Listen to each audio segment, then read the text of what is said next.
피고인 일어서십시오. 주문. 피고인을 징역 5년에 처한다.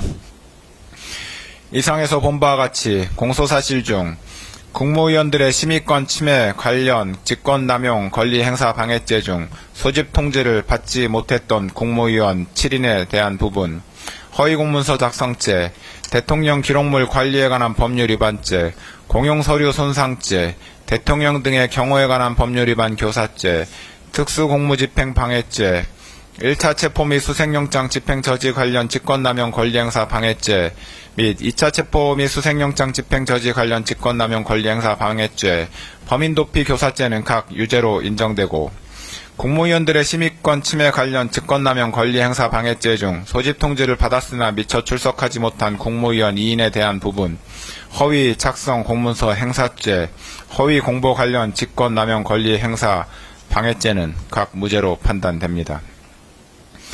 유죄로 인정된 부분에 관한 양형의 이유를 보겠습니다.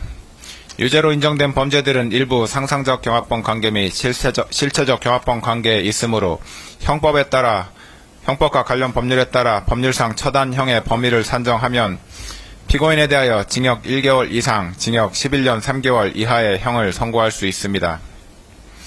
그중 양형 기준이 설정되어 있는 범죄인 특수공무집행방해죄, 공용서류 손상죄, 허위 공문서 작성죄에 관한 권고 형량의 범위를 봅니다. 이 사건 특수공무집행방해죄는 제1유형인 공무집행방해, 직무강요에 해당하고 가중요소에 해당하는 특별가중요소로서 비난할 만한 범행동기, 단체 다중의 위력을 보이거나 위험한 물건을 휴대한 경우, 공무방해 정도가 중한 경우가 있으므로 특별 조정된 가중 영역에 해당하여 권고형의 범위는 징역 1년에서 6년이 됩니다. 공용서류 손상죄는 제1유형인 공용물 무효에 해당하고 특별 양형인자는 없으므로 기본 영역에 해당하여 권고형의 범위는 징역 6개월에서 1년 6개월이 됩니다. 허위공문서 작성죄는 제1유형인 소극적 목적에 해당하고 특별 양형인자는 없으므로 기본 영역에 해당하여 권고형의 범위는 징역 4개월에서 10개월이 됩니다. 이에 대하여 다수범죄 처리 기준에 따른 권고형의 범위를 산출하면 징역 1년에서 징역 11년 3개월까지가 됩니다. 구체적인 양형 이유에 관하여 봅니다. 국가긴급권의 행사인 계엄선포는 전 국가적 혼란을 초래하고 국민의 기본권을 다각도에서 침해할 위험성이 매우 크다 할 것이므로 국가적 위기 상황을 타개하기 위한 다른 수단과 방법이 없는 지극히 예외적인 경우에 한하여 이루어져야 합니다. 대한민국 헌법 및 계엄법에서 계엄 선포에 관하여 국무회의의 심의를 특별히 명시하고 있는 것 역시 이와 같은 위험성을 가진 대통령의 국가 긴급권 행사 권한의 오남용을 막고 그 독단을 견제하기 위함이므로 대통령으로서는 계엄 선포 여부를 결정함에 있어 평시의 국가 현안에 관한 국무회의에 있어서보다 국무위원 전원의 의견을 더욱 경청하고 신중을 기하였어야 합니다. 그런데 피고인은 12.3 비상계엄 선포에 관하여 전례 없이 자신이 특정한 일부의 국무위원들에게만 국무회의 소집을 통지하여 국무회의를 개최함으로써 헌법과 계엄법의 규정을 정면으로 위반하여 통지를 받지 못한 국무위원들의 심의권을 침해하였습니다. 피고인은 이에 그치지 않고 더 나아가 계엄선포에 관하여 헌법에서 정한 국무총리 및 관계국무위원회 사전부서가 적법하게 이루어진 것처럼 허위로 문서를 작성하는 데 가담하였고, 이후 대통령 기록물이자 공용서류에 해당하는 이 문서를 적법한 절차에 의하지 않고 임의로 폐기하였습니다. 피고인은 대통령으로서 누구보다 헌법을 수호하고 법질서를 준수할 의무가 있는데도 도리어 헌법과 관련 법령에서 대통령의 독단과 권력의 남용을 방지하기 위하여 규정한 절차적 요건을 경시하는 태도를 보였으므로 이는 비난받아 마땅합니다. 한편 피고인은 대통령으로서 법질서를 존중할 의무를 부담하는데도 이를 저버린 채 비상계엄 선포와 관련한 범죄 혐의로 수사를 받는 과정에서 경호처 소속 공무원들을 이용하여 자신에 대한 수사기관의 적법한 영장 집행을 저지하거나 증거인멸을 시도하였습니다. 특히 피고인은 자신이 대통령으로서 가지는 막강한 영향력을 남용하여 경호처 소속 공무원들로 하여금 적법한 영장 집행을 저지하게 하였는데, 이는 일신의 안위와 사적인 이익을 위하여 대한민국에 충성하는 경호처 소속 공무원들을 사실상 사병화한 것입니다.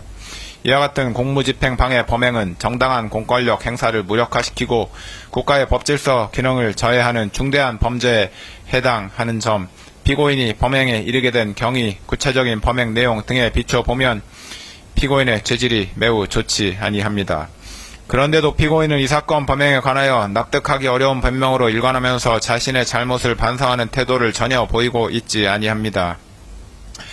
이와 같은 점들에다가 당시 대통령이었던 피고인의 이 사건 범행으로 인하여 훼손된 법치주의를 바로 세울 필요성이 있는 점 등을 더하여 볼 때 피고인에게는 그 죄책에 상응하는 엄중한 처벌이 필요합니다. 다만 허위 공문서 작성, 대통령 기록물 관리에 관한 법률 위반 및 공용서류 손상 범행의 경우 피고인이 적극적으로 범행을 주도하거나 확정적인 계획하에 범행하였다고는 보기 어려운 점, 형사처벌을 받은 전력이 없는 초범인 점 등을 피고인에게 유리한 정상으로 참작하고 그 밖에 피고인의 나이, 성행, 환경, 범행의 동기와 경위, 수단과 결과, 범행 후의 정황 등 이 사건 기록과 변론에 나타난 양형의 조건이 되는 여러 사정들을 종합하여 형을 정하기로 합니다. 이상의 이유로 다음과 같이 판결을 선고합니다. 피고인 일어서십시오. 주문. 피고인을 징역 5년에 처한다.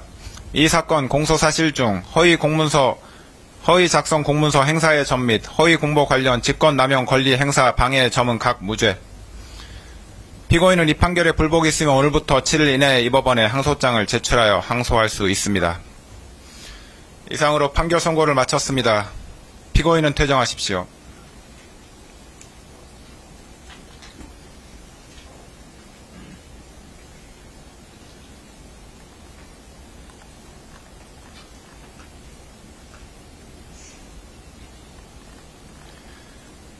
방청인들은 질서 정연하게 퇴정하여 주시기 바랍니다.